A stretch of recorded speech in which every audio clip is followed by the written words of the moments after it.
What is going on, everybody? Welcome back to another episode of the Kind of Funny Xcast, your home for all things Xbox here at Kind of Funny. Of course, I'm one of your hosts, Snowbike Mike, and today I am joined by the young king, the future class of video games, the man that is next up and telling you what's up with all things video games, my dude, Blessing Adeoye Jr.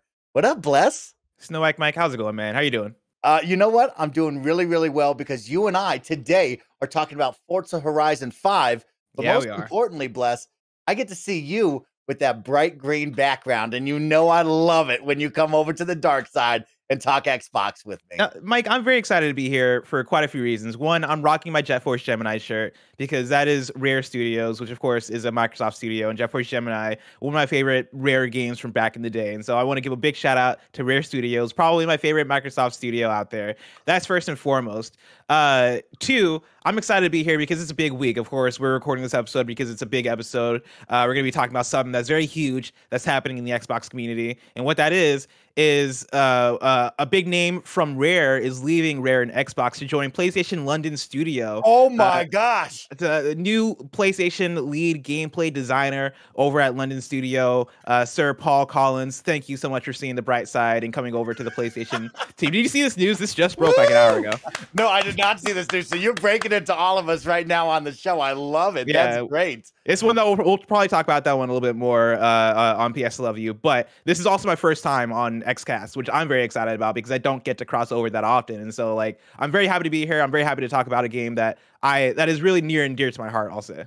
Yeah, you get to come over on a really hype week, right? This is going to be really exciting to talk with the Xbox fans and all the Kind of Funny best friends out there about just an awesome franchise, which is Forza. But we'll talk about that in just a moment because it's really exciting. I want to make sure all of the Xbox best friends out there, of course, if they don't know who the heck you are, you should know. It's Blessing Adeoye Jr. from PS I Love You XOXO. And Bless, it's nice to have you over here. I just have one question for you. What's up? Now that Greg Miller's gone, you get to run PS I Love You XOXO however you want. How's that been going?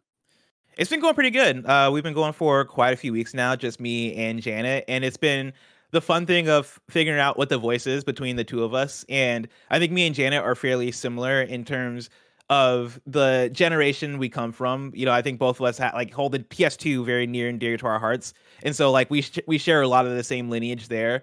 And we share, I think, a lot of the same like young millennial thought processes in terms of how we consume stuff, how we talk about stuff, how we critique stuff.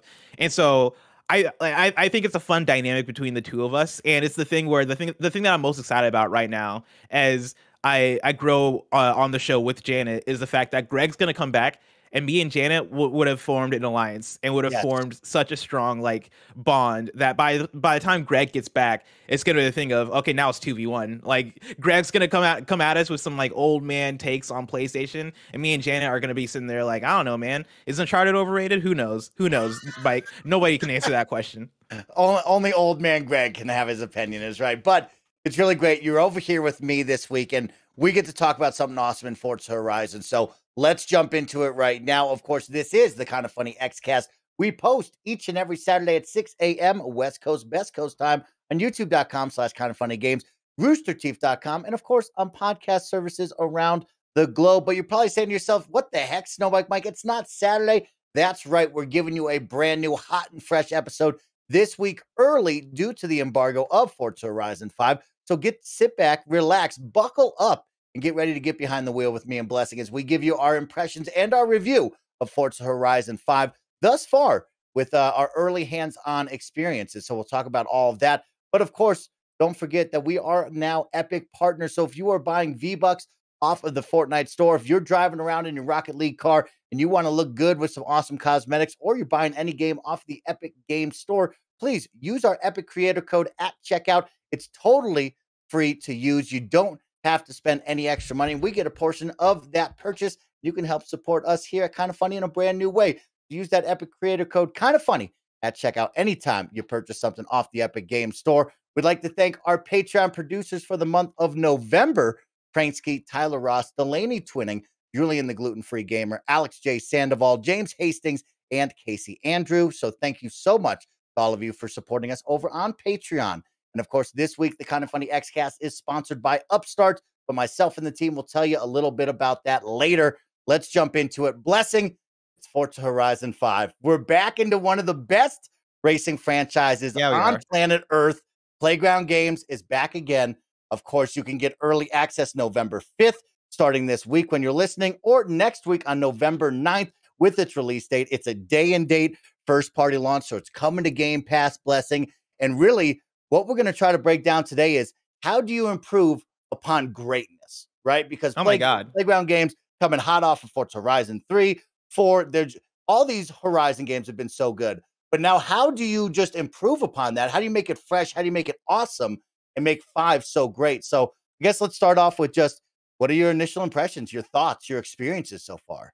That's a very interesting place to start, Mike, because I think that has been one of my prevailing thoughts as I've been playing Forza Horizon 5 is, yeah, like they've already perfected it. Like I don't know what more you can add to this game to like really iterate on what is essentially a super polished, super good, like super fantastic open world racing game. My first Forza Horizon was Forza Horizon 3, and I loved and adored that for Australia and how good that game was and how that was my introduction to the franchise. I also played so much of 4, and I think 4 did the smart, incredible thing of having the seasons be kind of the X factor, right? I've been using that word a lot lately, X factor, and I think that it's a good word because it describes like what is the thing that sets this one apart from the others? What is the thing that this thing does that is special? And the seasons that were in Forza Horizon 4, I thought were super cool and special because not only did you get to drive around in the UK, which was a different map for Forza Horizon, you got to do that while also having this background system and mechanic that would change the way that you would see the map and change the way that you would operate around the map. And so I thought that was a really cool, novel thing. Forza Horizon 5 kind of goes back to, hey, we're doing away with that. You're getting the basic Forza Horizon experience, and this time it's in Mexico. And it is the Forza Horizon that you know and love. It is really good driving, really amazing graphics, and I think that is the place where this game shines the most. This is maybe one of, if not the hottest game I've ever seen. Graphically, in terms of visual fidelity, I've never seen anything like this, where I am racing and I sometimes, like, if I'm not looking closely as everything is in motion, I'm like, this looks damn near photorealistic. This is fantastic how good this game looks. And I think a big part of that is the jump into the next gen hardware. I think the Xbox Series X does a lot for that. That the lighting, the scenery, the like how good the textures look, everything about the way the game looks is mind-blowing. It is an awesome looking game. The gameplay is very much the gameplay you know. They have the cool events that you love. The thing that struck me about Forza Horizon when I first started playing the game were the races that you would do against like freight trains, or you would race against a plane, or in Forza Horizon 4, there would be a mission where you'd race against one of the vehicles in Halo. Like, yes, Mike, you know Halo better than I do, so you can put a name to it. The Warthog, yep. Yeah, you would race the Warthog, and those are the moments that really made Forza Horizon for me. And Forza Horizon 4 also had another one. I feel like I can talk about this now since we're years past it. And so if you're concerned about Forza Horizon spoilers, I don't know what to tell you. I'm gonna dive into some of the stuff that was in the previous game. In the previous game, there was one chain of story missions that I really loved, which was, we're going to go through the history of racing games, and we're going to replicate different races from different iconic racing games, including things like Ridge Racer. And I remember going through that and being like, wow, how in the world did they do this? They had the voiceover, they had like a lot of the similar kinds of like, hey, this is this car from this game. Those moments I thought made that game super special. And this game, I think, has a lot of that similar stuff. I've not reached anything on the level of the Ridge Racer moment from Forza Horizon 4 and the like classic video game racing moments. And I think part of that is just that I'm not far enough in Forza Horizon 5 because I've put in maybe about 6-7 hours at this point. But it does have the big races you know and love in terms of, I'm gonna race I'm gonna race an airplane, and halfway through the race, that airplane is gonna drop motorcycles out of it, and then toward the end of the race, those motorcycles, the riders on them are gonna jump off the motorcycles and turn into wingsuits, and you have to race that to the finish line. That is the dopest thing ever, and that is what Forza Horizon brings to the table, and that is in I think small and intricate ways this game finds ways to try and one up the previous games in terms of those moments. But I think my overall takeaway from this Forza Horizon game is, yeah, this is more Forza Horizon. Like, this is what I know Forza Horizon to be, and this is the Forza Horizon that I know and love. And if you're already in on Forza Horizon, you're going to be in on this game. And if you've never played Forza Horizon, you need to try out Forza Horizon with this game because, one, it's on Game Pass. Two, it is something that I think anybody can get into. Yeah, bless. I mean, tough act to follow. You say it so well. And that was one when we got the review codes. I sat there. And of course, let's first start off. Thank you to Team Xbox and Microsoft and Playground Games for sending us those review codes early, just so everybody knows that's how we got them. But that was my question to myself as I sat there and I turned on the game. I said, how do you increase or elevate what you've already perfected, right? And that's really, really tough. I think one of the best ones is the freshness of the map, right? We're leaving the UK. We're going somewhere new and awesome and hot and fresh with Mexico. And I think that really carries so much for me of this game comes out 3 years, 4 years, right? This is not an annual release. And I think you get so burnt out after playing hundreds of hours of the last iteration that you're excited to go somewhere new. And I will say going to Mexico is a treat, right? After leaving the UK of those kind of bland hillsides and forgettable towns, I think this map, and we're going to talk about it in a little bit, is really something special. It has 11 different biomes, and each one looks and feels so different and unique. And I think the color palette really elevates what you're looking at in the visuals and really kind of brings a nice look to it and elevates your gameplay, which is what I want. And then on top of that, I think to myself, well, what more could you add? You have 500 plus cars, right? We already know that the game is stunning. And it's one of those, I think they're really, really in a great place, Bless, because this isn't the traditional racing sim, which I can't really do. I like this open world, semi-arcadey adventure that they've created here. This is the game that brings me in as a non-racing fan. And I think you say it so well of like, you've never tried a Forza Horizon. This is the kind of game you try and you can get into and be like, oh, I'm a racing fan now. Or like, I will dip my toe into more racing opportunities, right? And so and that's Mike, a big one for me. you mentioned that you're not a big racing sim person, and I'm in the same place. Like I've tried racing sims before, and they're just not my jam. But the racing games that I do love are the more arcade style racing games, and so like I like things like Burnout. I've liked previous Need for Speed games, the fast paced games where you feel like you have the freedom to mess up, and that doesn't totally throw you off the track. And Forza Horizon, I think, hits that perfect place where it isn't Burnout. It isn't Need for Speed. It does have those sim elements to it where you want to pay attention and drive carefully, and you got to hit your turns.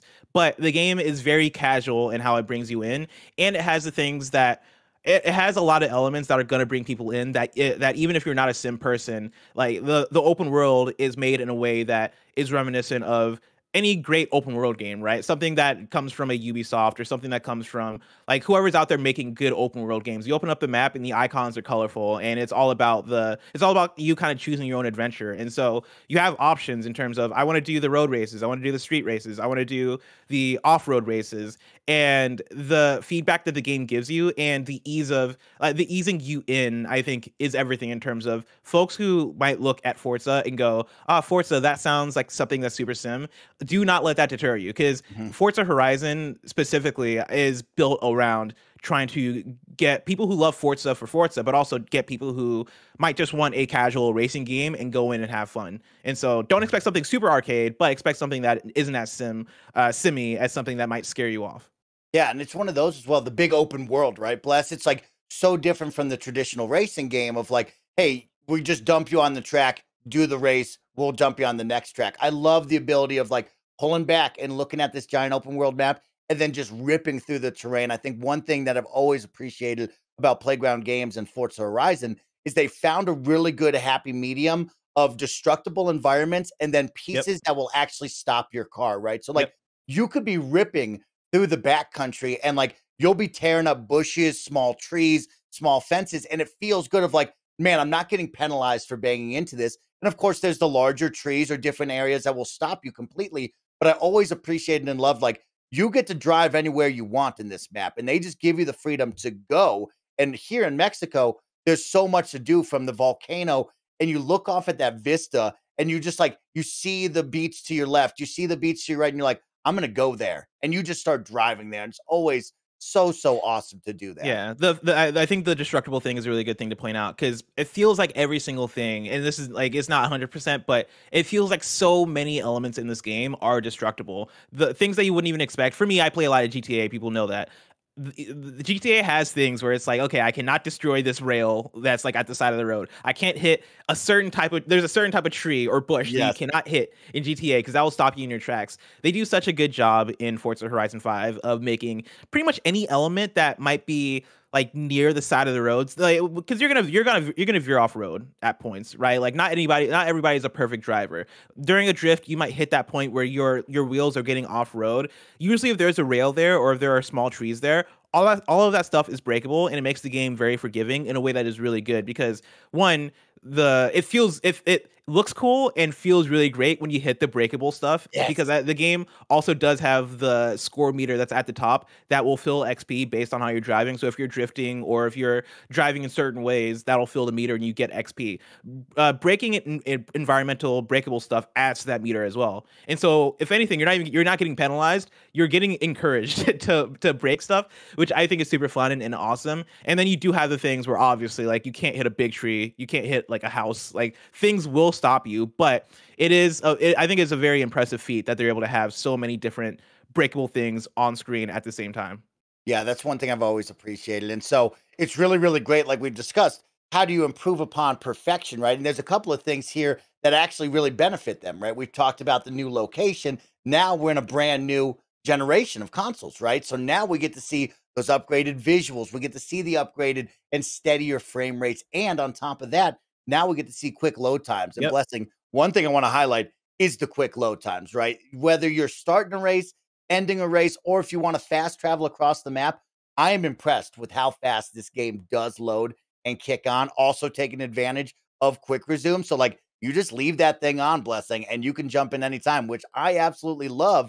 But they really took advantage of the next generation. It feels that way when you play on the Xbox Series X or S. Yeah, I 100% agree. I think the load times are great. All of the benefits that you get with quick resume and the Xbox Series X stuff is great. My one thing that I'm going to point out, and this is it's been fun playing this game because I've been playing this and Riders Republic at the exact same time, and both these games go for very similar things in terms of being these like quote unquote extreme sports games that have that take place in a festival setting where they take place in an open world and there are other drivatars, like player ghosts, essentially scattered around the map, and you're going from event to event, advancing different types of careers. Like the games are very similar in that sort of way. And as I've been playing both of them at the same time, there are things that I've been looking while playing Rise Republic, and I look over at Forza Horizon, and I'm like, man, I wish this game would do this, this, and this from Forza. Oh, okay. And I've been having a few of those things with Forza as well in the switcheroo way with Riders Republic, where the thing that I've loved about Riders Republic is whenever I get done with a career or an event, I will unlock new events in that career, right? In the very similar way that you do with Forza. In Riders Republic, you can open up your map, go over to an icon, click it, and the game will immediately fast travel you there. And with the quick load times and virtually no load times in Riders Republic's case, it grants a new level of, like I can just go directly and do whatever I want, and the ease of use and the ease of player choice there, I think adds a lot to, hey, I just want to do the events. I don't care to travel across the open world. Whereas Forza Horizon 5 does have fast travel. You have to unlock the fast travel points by hitting certain signs, and they make it a challenge. And this has been a thing that's been in previous Forza Horizons where you have to hit the fast travel boards, and a board might be on top of a house. So you have to figure out what is the jump that's going to get me there, or a board might be hidden somewhere. I think they have the XP boards as well. I think the XP boards are good the way they're done. I think the fast travel boards don't need to be like these things that you have to achieve for, because it's that thing of fast travel. Whenever you want to use fast travel, at least for me, it's always a thing of, I want this to be quick. I'm using this for ease of use. I'm not using this necessarily as a gameplay mechanic. I'm using this because I want to get to this next event and I don't want to waste my time. I think having the player go after boards to unlock fast travel spots, one, discourages them from doing it as actively, because oftentimes these boards are in place where I'm like, I don't have the time to figure out what this puzzle is, but man, it'd be nice if I was able to fast travel here. So when I do have an event over on this side of the map, I could get to it quickly. That is the thing that I wish the game would handle better. I wish I could open the map, go to an event, and go, cool, I'm going to treat this almost like a menu where I'm loading up the next thing, because I'm loving I'm loving the off-road races in this game more than I love driving in the open world, right? There are going to be those people, and so I wish that was a bit better. But regardless, yeah, like the quick load times, the ease of play, like the visual fidelity, all that stuff that comes with next gen, I think is fantastic. Yeah, something to keep an eye on. Go check out Digital Foundry for the big breakdown. Of course, bless those are the guys if you want to hear all about graphics and what it's really looking like. But an interesting one, only two options on the visual mode here. So you have graphics mode, which is quality, or higher graphics fidelity at 30 frames, or performance mode, lower graphics at 60 frames. Mm. My question was going to be, what about 120? Right? That was the one thing when we jumped into this, next generation was like, are we going to start hitting 120 on these games? Interesting that the team chose just two modes. They are very beautiful. I've been playing in only graphics mode at 30 frames, and Blessing, I'll tell you what, feels great still. Feels great. I Feels smooth. am somebody that wants the 60 frames plus, but I will tell you, 30 frames with the higher quality graphics and the ray tracing over with Forza Vista is like very, very good. And I'm very impressed. I really, really enjoy it. Yeah, I'm usually a performance person, Mike. They in the streets they like to call me performance pappy because I'm always pushing for performance. I thought you were leftover poppy. I have many. That's a different street, Bear. In a different street, they call me leftover poppy. Yeah, okay. They also call me this is 2 blocks over. Got it. There's 2 blocks over, and then a couple blocks over, they call me the Balenciaga bad boy. But I digress. The performance pappy is what they call me. But when the Xbox Series X first came out last year at launch, one of the games I tried was Forza Horizon 4, and I tried it in both modes. And the thing that blew me away is that I did prefer the fidelity mode over the performance mode. I felt like when I switched over to performance, just enough was taken away where I was like, maybe I will do fidelity for this one. And I think part of that is just that this game looks so good. It is ridiculous how good Forza Horizon looks that when you do take away a bit of that fidelity, it does feel like you are missing something. And I wonder if that is part of why they don't have the 120 option is the game has so much going on in terms of what it is going for visually that maybe 120 would be they would have to give up too much of the fidelity in order to make that run the way it would. I don't know that, this is just me hypothesizing, but I could see that being the case. But man, yeah, I can't wait to sit down and watch some Forza or some whatchamacallit Digital Foundry stuff to see like what they point out, because again, this game looks fantastic, man. It looks fantastic. And another new feature coming into the game, of course, is the big time weather events, right? That dynamic weather has now been elevated. So we have the big sandstorm across the map. Yeah. I was in this lightning storm, Blessing. We got to take a moment. First off, the sandstorms and all the storms, right? You can have torrential rain. I was in this lightning storm, Blessing, and you wouldn't believe how epic this game became and this race, where I was whipping through the desert into the jungle and lightning was just splattering all across the map. It would just jump right in front of you, create this little spark, and then you drive past it. I absolutely love how they've elevated that, right? You talked about the seasons. Now we're really looking at dynamic weather and how do you make a fun, impactful moment there. And I think of like Battlefield, right? Now adding that tornado to it, and those only in Battlefield moments. These are only in Forza moments. This giant sandstorm is incredible, Blessing. I love how it just takes over everything around you and the whole world becomes really dark and dim and you feel like you're in the middle of the storm and you're trying to get out of it. You don't know which way is which.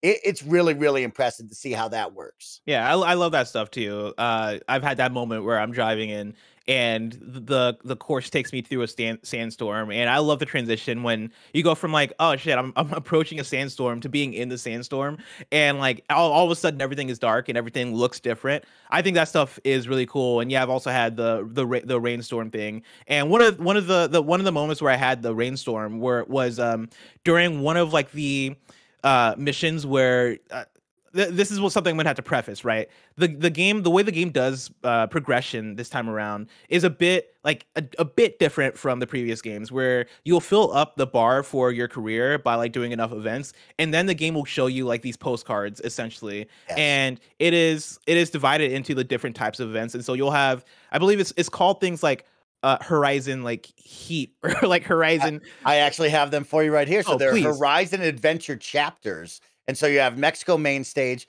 Horizon Apex, Horizon Wilds, Horizon Baja, Horizon Rush, and finally Horizon Street Scene. Yes, and so these are different types of branded events for Horizon, where Horizon Street Scene is all of the like street races, which I think are new for this game. I don't remember doing the street races in the previous ones. People can correct me if I'm wrong, but like I was like, oh shit, that's cool. And then they have the Apex stuff, which I believe is like the regular road races, and they have another one which is like the off road races, and that's how they divide it. When you level up a bar, they give you the chance to pick one of those and essentially like level up that thing so you can unlock the next round of events for that specific scene. And when you do that, it'll then take you on a mission of, hey, okay, now drive over here. And as you're driving over here, it might do like a cool, let us introduce you to the street scene. Or I'm gonna Yes. have it might be one of your friends in the game being like, let's drive around this area and collect like all this stuff, and then you can drop me off my plane or whatever. And it was for me, it was during one of those moments where it was raining and storming for me, and so I was in essentially this area that had like a lot of like monument stuff, a lot of landmark stuff around, and it was raining, and so I had to go through and I had to like take pictures around some of the statues and stuff that were around. And I thought it felt really cool and really different for Forza. Like that was something that I really liked that they added, because it added a level of, hey, like this is a game with a theoretical story, right? A very loose story. It's not like Yeah, yeah. it's not like an RPG or whatever. It's not like it's not it's not there's not like a narrative to this game, but it does feel like I'm playing like a campaign mission of a game, which I Yeah. think is super cool for Forza. Yeah, that's so well said, Bless. That was actually one that stuck out to me, right? It's like you have all the races and events that you're used to, but now they're trying to like build upon a campaign and kind of tell a mini story, right? It's not like, oh, this is something you got to write about, but there is a little story going on. And I love that every time you unlock the first one of those Horizon chapters, right? It's usually like an expedition, right? So you have Yeah. the Baja expedition and you have the Wilds expedition. One of the expeditions I went on, you go up to the top of the volcano and you actually put down like seismographs to read the seismic activity. You put on That's like a awesome. volcanic suit to like not burn yourself. And so it is really fun of like, instead of just racing, they take you around the map, they show you all the different areas, right? And then it's just kind of like this, pull up to this side and take a photo of this kind of artifact, like you said, right? Or put down this seisma chart and it will do that. And so it is really cool to like slow it down a little bit, explore the map, take a look. And I'll tell you, when I was on that volcano, Bless, it was awesome because they had the thing rumbling the whole time. So as you're driving around, you can hear it, you can feel it in the controller. Like the mountain is shaking, and you're like, oh man, we got to get off of this, right? And Oh I my god. love how they've done that, where they have the 6 different, of adventure chapters, but there's 3 or 4 things to unlock in each Yeah. one. And usually the first one is the expedition. Hey, let's show you the area, get you accustomed to the new biome and the events that you're going to do. And then the final one is usually like the massive race, right? And so I've done a couple of these, from the Colossus to the Goliath to the Gauntlets. And these are like the biggest races you can imagine, going across the whole map, Bless. So the Mhm. Goliath went from the South Beach all the way up to the north, all the way to the west, all the way to the south, and then back to the east again. And it was 13 minutes I of love like that.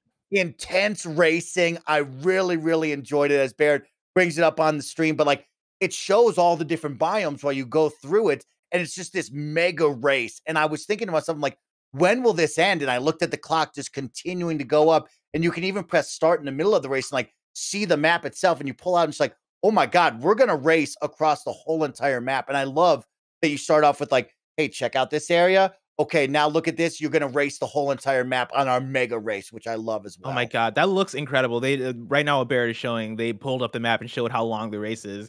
And that reminds me so much of in Burnout 3, they had a similar thing where the game Burnout 3 is not open world, but they do have when you go into the campaign mode, they have kind of a loose map for like the different regions that they represent in the game. And in each region, they do have a cross country race that you can do. That is Mhm. essentially all the different tracks mashed together, and you're going on a long distance race. And that what you're describing, Mike, is pretty much the equivalent of that. Oh, And I'm always about that because it feels like the finale, right? It feels like cool. I've done all of these parts before, but now for this final race, I'm going across like versus all these people for a race that is going to like last 13 minutes, and it feels like a marathon. And I think there's something so special and so cool about that. And like, talking about the presentation stuff and like the expedition missions and all these things. One of my first thoughts as I booted up this game and they started in on showing the different scenery and like showing the environment, which there's a lot of like flora. There's a lot of beautiful trees, a lot of plants, a lot of beautiful elements of the open world. Then they also like have characters that like will talk and introduce you to Mexico and introduce you to the Horizon Festival and all these things. The thought that I kept on having, Mike, is that these guys are going to make a banger Fable game. Oh, I don't know if you had the same thought. And I'm not a Fable person. Like I've never played a Fable. I just know that it's a very popular fantasy RPG that a lot of people love. And going through all this, I remember when Fable was announced / rumored, because it's been rumored forever that it's going to come from Playground Games. When I was first talked about, I always had the thought of, I mean, those are the racing game guys, right? Like, it's gonna be weird to give them like a big RPG to tackle.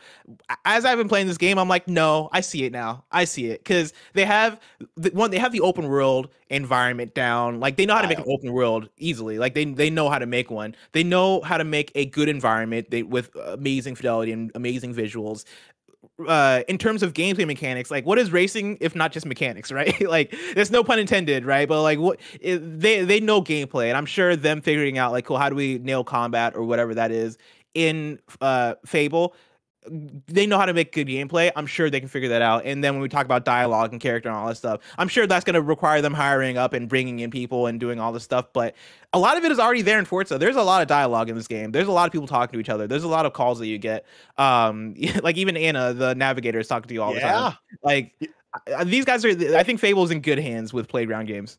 Oh, but I love hearing you say that, because that was going to be my final question of the podcast for you, of like, because of course everybody knows Fable's right around the corner with Playground Games, and what will that be? And yeah, I think you play this and you can start to see them probably test some of these things out. Right now, you have a driver avatar that you create, and you get to see other people in cutscenes, right? And like, they're working on the dialogue. They're working on cutscenes. Your character's voice working too, on, which I think is a new thing. Like your character talks back to like all the other characters. Talks a lot. Yeah, it's right.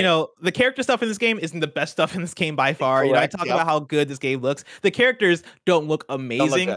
Don't look great at all. But like those aren't the things you're going to see most of the time, right? You're seeing the driving, you're seeing all the other stuff. But the framework is there, right? Like the bones are there for them to build off of. Correct. This is the foundation and the stepping stones, and you can see that, and you think about what's next in the future, and you're like, oh man, like this is in good hands, is right. So I'm glad that you brought up Fable, because that was going to be my final question of the day. But touching on more of the events, right? We talk about the quote unquote campaign and these 6 different Horizon Adventure chapters that are going to unlock different outposts of the Horizon Festival that will bring you more events, more fast travel locations and houses. Of course, that's a ton of fun. But some other things you touched on before, the XP boards and the fast travel boards, right? 250 plus of them scattered around the map. Yeah.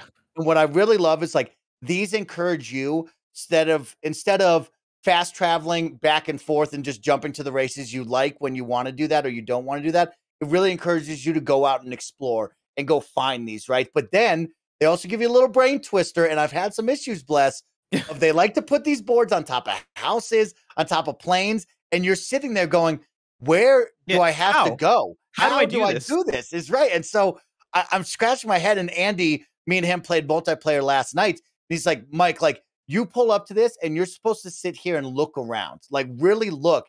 And I'm like, I don't know, bro. And he's like, there's a ramp here, or like hit this hill here. And it's really cool how they've put these together of like, this on top of a house, figure it out. And you have to look around to really break down how to get these signs. Do you feel like they're good rewards? Because I think that's my biggest thing with it is I like the idea of it. I like the framing of the puzzles. I like the framing of, okay, how do I get on top of this house for this thing? Do you ever feel like you need to for the 5,000 XP or the 3,000 XP? Because like XP isn't, I don't think it's that scarce in this game, right? If I drift around enough, I'm gonna get some XP. Do you like? Would you prefer it to be like a different kind of reward? Like maybe you get a rare car or something, or are you fine with the XP? I mean, I would love that blessing, right? I think that's the easy one. But in all honesty, I like the XP because it is building into your player level, which then gives you the prize wheel spins that I can get the chance of getting a car, right? But it is interesting enough of like, it is just 1,000 to 3,000 XP points, right? I like the fast travel one because the fast travel boards, what they do actually bless is they reduce the price of your fast travel. So if you unlock them all, your fast travel is actually free throughout the rest of the game that you're playing. So that's kind of a cool incentive. Not like it's that expensive to travel from one house or a different Horizon outpost. It's like 7,000 coins at most, but like, Mike, actually, I do can like you break that. can you break this down for me? Because I played 3 Forza Horizons now, and I don't think I've ever fast traveled. So you can fast travel from Horizon Festival locations and your homes that are normally right next to them. And so that is your fast travel mechanic. And so what these fast travel boards do is if you unlock all 50 of them and break them all down, they're just slowly reducing the price one by one. But if you get to the final one and done, then it's completely free for you to fast travel. Okay, that I take back a little bit of my critique earlier, but I will still say that it is nice in Riders to be able to just click the icon of whatever the event is, and then you're boom, there. You're right there. There's something that's real nice about that, but it's a double-edged sword though, because I don't explore much in Riders, and this game wants you to explore. This game's map is incredible and beautiful, and if they had that, I for sure probably wouldn't explore the map as much. And so it is double-edged, but I don't know. I like something about the quick, like, oh, let me just go there right now and do the next event. Yeah, that's when you were explaining that, that's how I felt, right? There's moments where I want to explore and I will drive from, across the map just to go to the next event, or I'll start to plot out, right? I'll be like, okay, I can hit 3 events here if I go this way, and then I can swing down south and do the next events, right? But then there's sometimes in me, Bless, where I'm like, I just want to do the race. Like, get me over there. And it sucks to look at it and be like, man, I still have like a 30-second to 60-second drive. And sure, that sounds like short time, but like you are driving and exploring this massive map. But what I really like as well about the exploration, go for it, Bless. Oh, I was gonna ask you a different question, so you can finish your thought on the exploration. Okay, I was gonna say, so with the exploration on top of the XP boards and the fast travel boards, something that I think is really cool that they added that I'm still trying to wrap my head around is there's these hidden special legendary cards in these barns around the map. And so what happens is they'll call you on the radio and be like, hey, I just got the deets on where a possible barn location could be. And then all of a sudden the map zooms out and they show you this big blue circle on your map. And so you're supposed to go in there and just kind of comb the jungle or the desert or the beach and find this hidden farm or, whatever barn farm, whatever you want to call it, and find this car. And it's like, that's a lot of fun. And I think it's really, really cool because I found myself a couple nights ago, I could see other players playing and one of them was in the circle. And so I pulled up next to him. He's looking at me. I'm looking at him and we start combing it together, which I thought was awesome. Really, really cool. That's awesome. I did those a lot in Forza Horizon 3, and then in 4, I think I hit a point where I was just like, all right, this is turning me crazy. Because I swear I would go around those circles, I would comb them and find nothing, and I'm like, what corner of the circle am I missing that this barn is at? That's gonna frustrate me. And then inevitably, like 5 minutes later, I finally find the barn. I'm like, oh, thank God. But now in Forza Horizon 5, I get the notification of like barn find nearby, and I'm just like, I'm gonna ignore this. I'm gonna keep going. This isn't my personal bag, but I do think it is. Like when I was playing in Forza Horizon 3, I did love them. I was like, okay, this is my stuff. I'm totally down with this. And so yeah, like they introduced you to one early on in this game where it's part of the objective for the mission, and I did that one, and I was like, oh yeah, this is pretty pleasant. But aside from that one, I kind of keep going. I usually just like I get my car from the wheel spins, which I'm hooked on the wheel spins. I don't know about you. Hooked on the wheel spins. It's ridiculous how good they've nailed the wheel spins in like the feedback. Because like Mike or Bear is saying, "Oh no," and like it is exactly what it sounds like. It is loot box city, but it's like very generous in its loot boxes, right? Like it's all good stuff. Whenever you hit the wheel spin, it's like, all right, cool. Are you gonna get a rare car or are you gonna get 100,000 currency? And I'm like, dude, I'm down for whatever. Give me either. I'm happy with it. Okay, as long as Mike, isn't getting too addicted and spending. I think the positive is you can't buy the wheel spins, right? Like from my experience, I don't think you can actually buy wheel spins, which is good. It comes from leveling up your characters every single XP level and other things like that. So like you're not buying anything in the microtransactions, which is good. But I will say one thing you got to be careful of is buying cars and of course the auction house, right? Because now in this game, just like previous, you could put your cars up for auction. And then you're looking at Blessing's car like, oh man, I could spend all my coins, like buy microtransaction coins to buy it even more, which is bad. I love that. But yeah, I love that they're really promoting and encouraging you to explore this awesome and creative map, right? I love the barn locations. I love the different XP and fast travel challenges. And I think that's really something special to go out and check out, right? Encourage you to go Oh yeah. explore and have some fun. And then tell me. That's the thing that I think makes a great open world game, right? Is Yep. there are enough things that are enticing you in the map to make you want to like take a distraction and go, oh wait, okay, there's this thing over here. Well, I was on my way to this thing, but let me do this barn find because I'm into this. Or like, oh, let me get this XP board because I'm into this. Or like, let me do like the thing I like to are the live events. Those have been the things that have been Yes. attracting me more based on just my interest levels of what's in the game. And so when I see like hey, here's like a Forzathon thing, or like, hey, drift around this area of the map as much as you can to like help support like the overall like team player goal, and I'm like, yeah, dude, let me do that because that is the stuff that I think is super cool and fun. And so like all that stuff I'm super into. Yeah, it's really cool to be looking at your map and see different live events go live and go over there and partake in them, right? And I think for us, we were in the review, and so like there was very limited players that would partake. But now when this world opens up, it's going to be really cool to be driving around with others in your world, and then as well to stop at these live events and be in a big group doing this, right? I love that the convoy is up to 12 people as well for you and 12 of your friends to drive around is awesome. But have you had any experiences like trying to do any of the events alone? Because I've done that a few times now, where I go to a spot and for some reason it doesn't register that it's pre-released. Nobody else has this game. Correct. Nobody's Yeah, gonna be doing this thing. But I'm like, you know what? Screw it. I'm gonna do it anyway. And I got to one that's like, you have to launch off a ramp and get the furthest you can off that ramp. And I was the only one doing it, and so it was just me doing it, and then like driving all the way back around, and then doing it again, and then driving all the way back around. And I was like, this is a ridiculous thing that I'm doing right now, but hey, like it is what it is. I'm reviewing this game, so I'm gonna do it. Have you had any of those, or are you just like, no, I'm just gonna I did not go solo. Me and Andy got to partake in a multiplayer session late last night, and what they did was they took us to different live events. And so we went to one where they put us on like a spot on the map, and so the big pink circle goes around you, and they had mini piñatas that we were supposed to drive around and smash in a certain amount of time, and like it added up the score for the whole 12 of us in the live event, which was really, really cool. So like there's mini piñatas that you would smash for points, but then there was also like piñata cactuses. So if you ran those over, then you became invisible for 12 seconds and you couldn't help the team out. And it was really, really cool to see everybody kind of like hauling ass all around you to smash these things. I really like that. I can't wait to see more of it. So one of my questions I was going to ask you is, have you done many of the story missions? Because they have these missions that are basically these time attack missions where they give you a setup of, hey, we need you to like capture this video from here to here. Can you do it in 2 minutes? And they give you a special car to drive in order to do that. Have you been doing many of those, and how do you like them?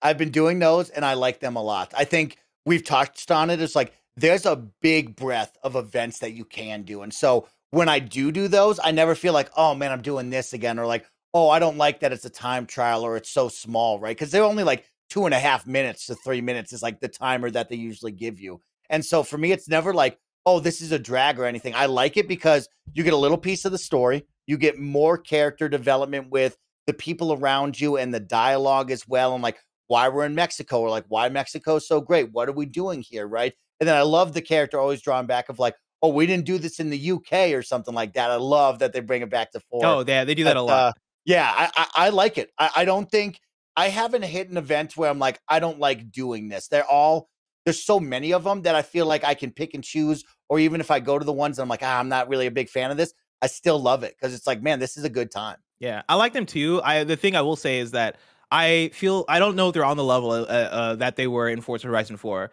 Because Forza Horizon 4 had some dope ass story missions, and even early on, like there was one where you're essentially this Hollywood stunt driver, and so you would do stunt missions for like 10 chapters straight. And then there was the other one where you would do like the classic racing game missions, and I think that was another one that was a little bit further in the game. And between those and others, I think they had some really banger ones. I've not done like an amazing amount in this game yet, and so maybe they're out there. Maybe I just had to get way further on in the game to find the more like exciting ones. But so far, I think the premises have been fairly basic in terms of, hey, yeah, like, you know, capture this footage or like drive this car. Like it's not been like like we're doing something super crazy and super wild, and so get here in 2 minutes. But like, you know, the story missions are still fun nonetheless. I'm with you that there's no event in this game that has missed the mark in terms of, oh, that was boring, or oh, I hated this course or whatever. I think all of them are pretty well designed and optimized.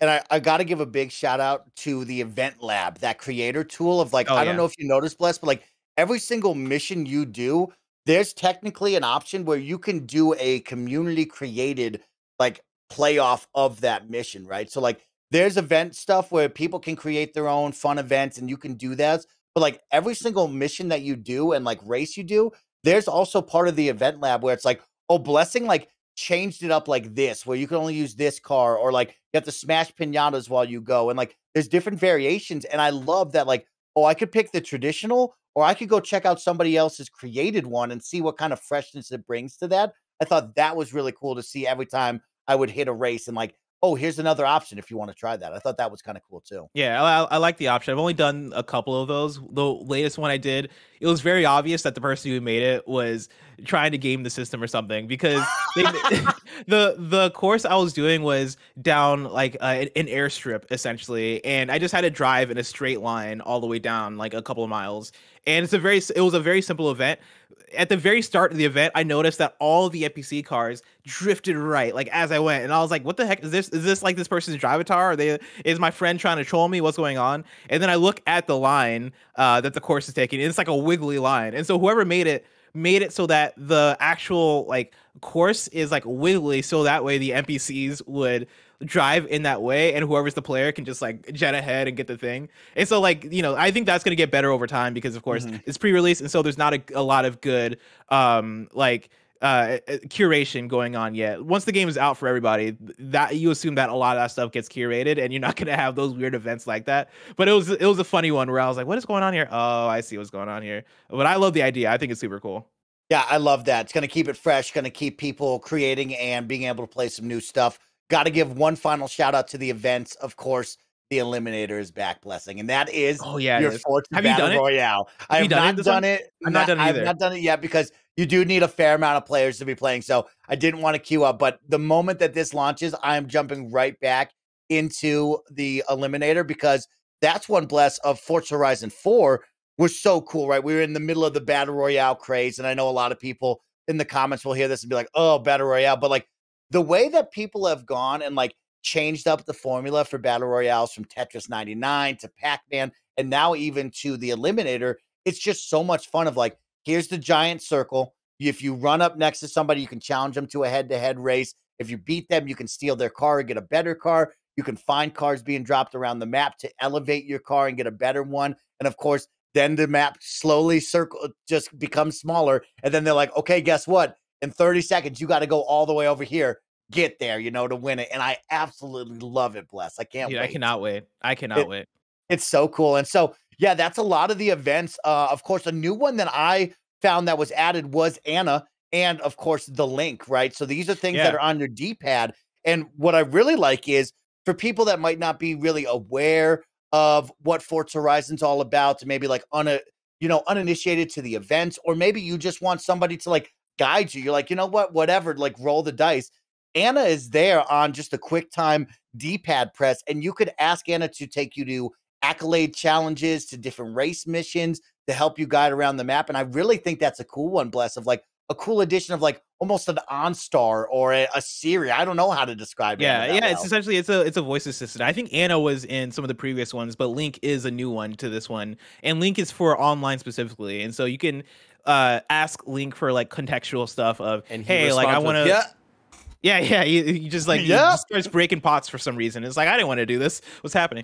But yeah, you go to Link, and Link has options, and you can have like Link, like say an automatic voice line in or not voice line, an automatic thing in chat of like, good job or good luck or whatever, or you can have them interact with other players for you in ways that'll set up events. And so I think, yeah, that stuff is cool. And like, yeah, Anna is great for people who are playing, and they're if you're like a very casual, like, hey, I'm in the open world to exist in the open world, then Anna is so perfect for you. Because if you're the kind of person that just wants to discover as they go and as they explore, then you just open up Anna and go, take me to the nearest event, or hey, I just want to earn XP, or I just want to do this, or I just want to race, and Anna will automatically assign or put a pin on your map and then take you there. And I think that is such a cool function.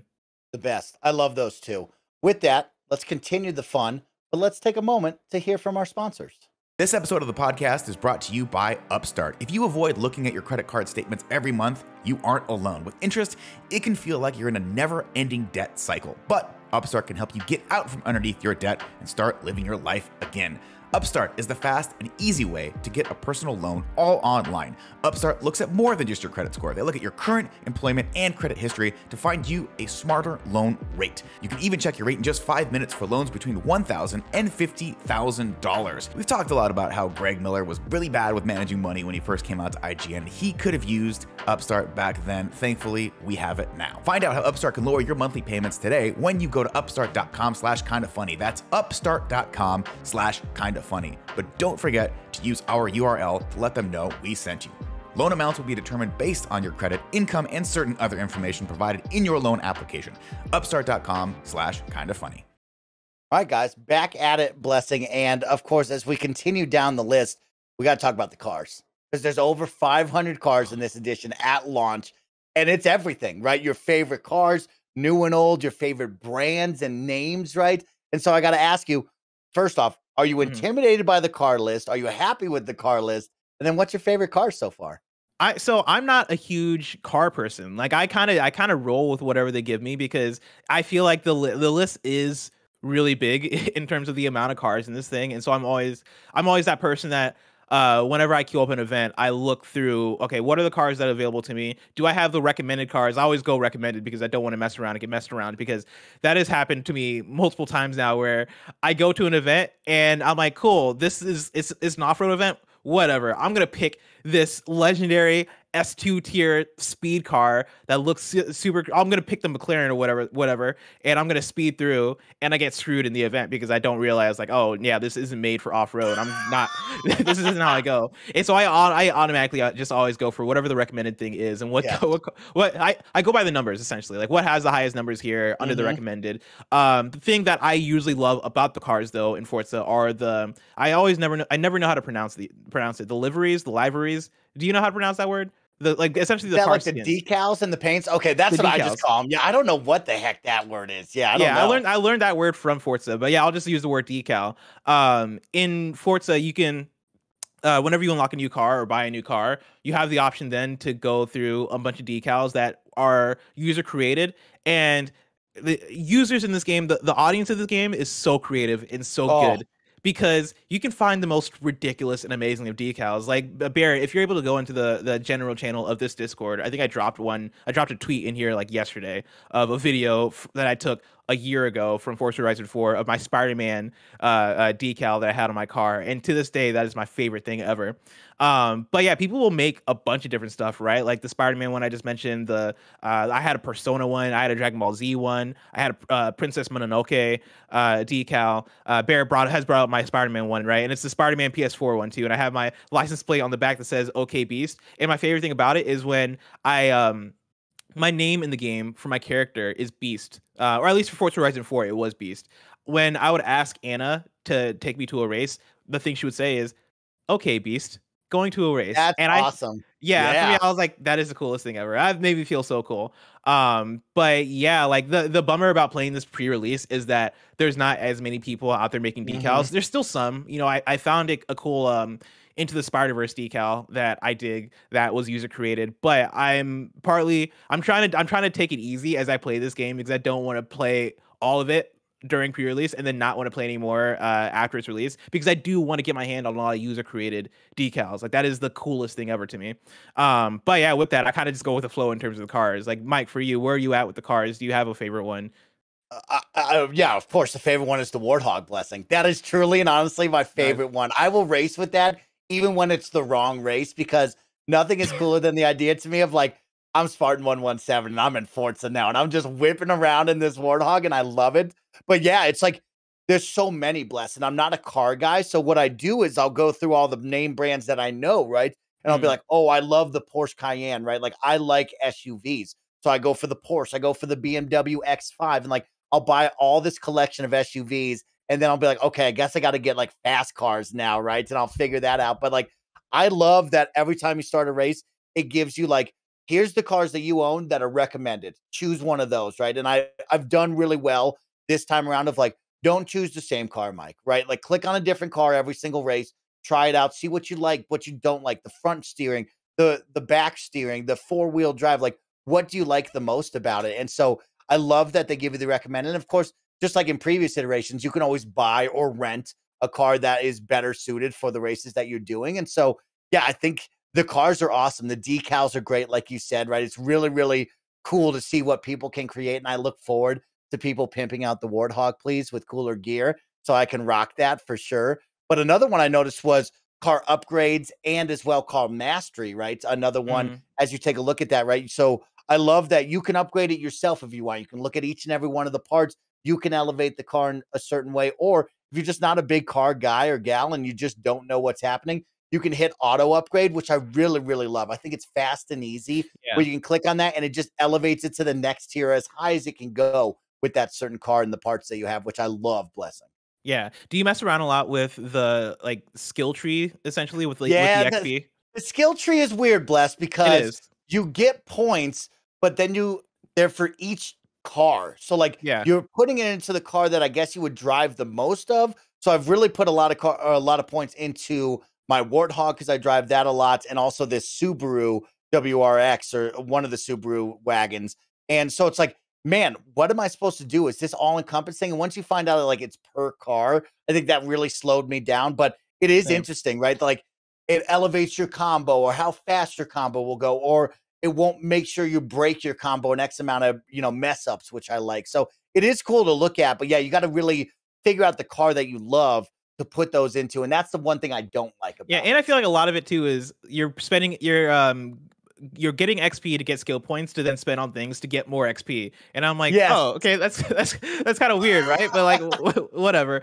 And yeah, once I figured out that it was per car, I stopped using them because I was like, oh, well, I got to figure out what my favorite car is yet. Like, I don't know what my favorite car is. And so I'm just going to hoard all these skill points because the skill points, I don't think are car to car. The skill points, I think, are all encompassing. But when you spend them, they're car for car. Exactly. And so I feel like I'm not going to spend these things then because I'm just going to wait until I have the car that I want that I know is going to be my one and only. But yeah, I think like that was an interesting one. Again, like I go back to the wheel spins in terms of when it comes to progression, I'm focusing on unlocking more events and like filling out the like different like types of events, like the card we were talking about earlier. But then yeah, like getting wheel spins and that stuff. There's so many different ways or different types of progression in the game that like any way you play, there's like something for you that you can strive for, which is something I really like.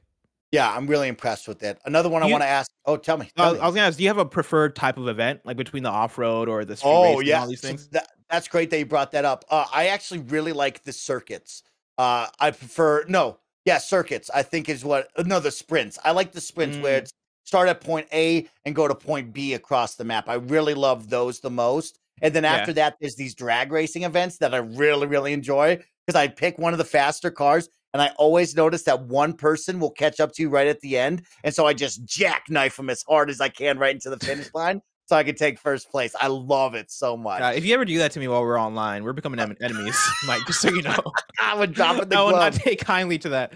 But for me, though, like I love it's weird because historically, this has never been my jam, but the off-road races in this game, for some reason, are the most fun I have in this game. And I think part of it is because of how like this game is such a mix of sim and arcade, but probably mostly sim.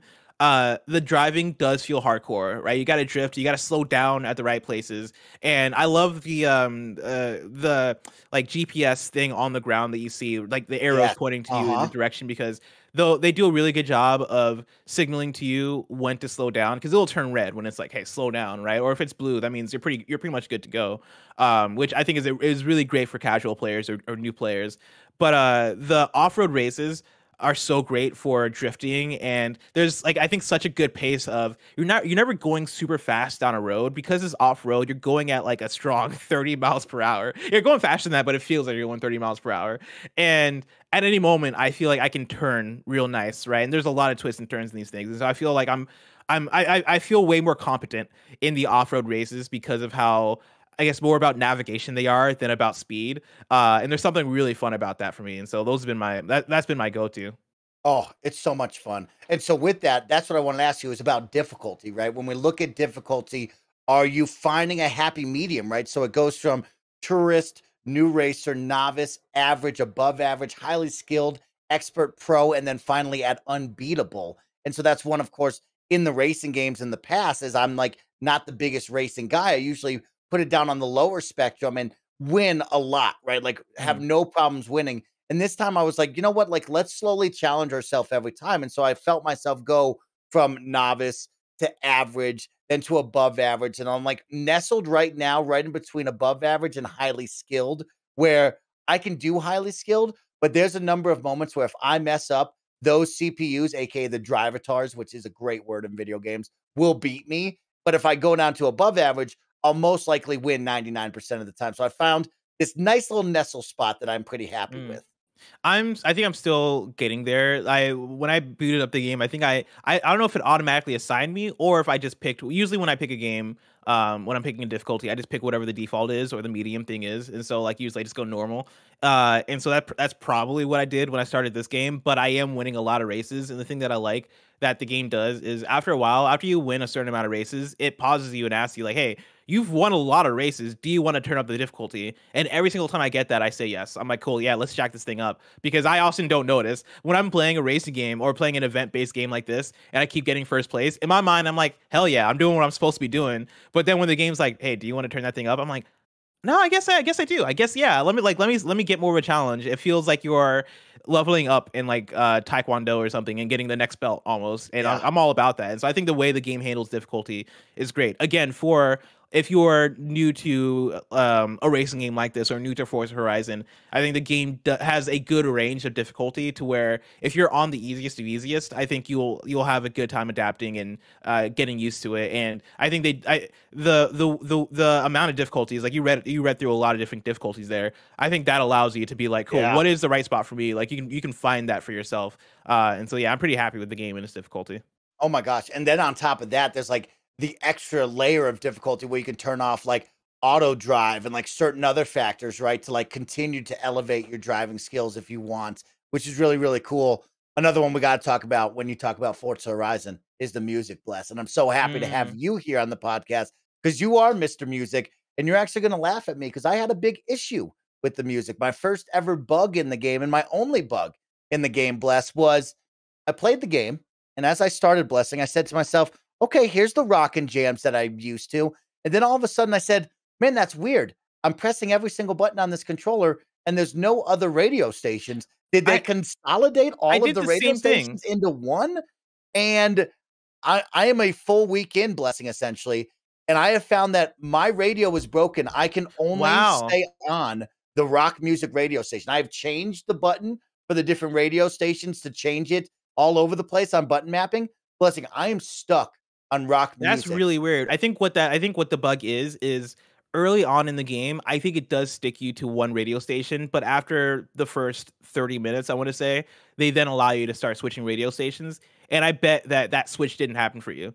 Because I had the same thing like about 15, 20 minutes in where I was like, hey, I want to listen to Block Party. Block Party is my radio station when it comes to Forza Horizon because that is the hip hop radio station. And it just wouldn't let me switch. And so after a certain while, I forget if it prompted me or if I just pressed it myself. I think you do a mission, Bless, where you go up to some of the ruins and you put down like radio antennas for each radio. Maybe. I think it's how it goes as an expedition. I might be wrong, but like I vividly remember like, oh, you're up here, like put down these radio beacons and like it unlocks each one.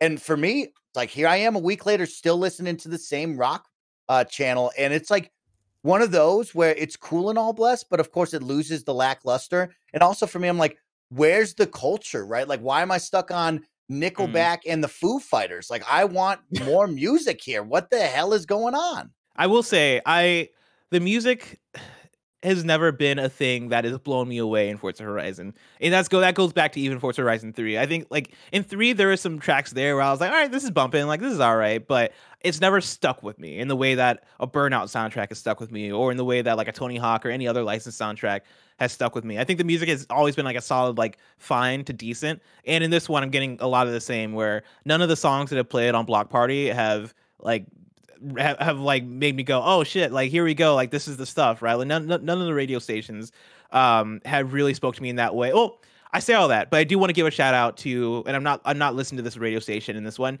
There is a classical music station that I used to listen to in Forza Horizon 3. Oh yeah. That was my jam. The classical music station was my jam. Yeah, I love that radio station. And this one, I imagine has it too. I forgot about it, and so maybe when I go back, I'll start playing that.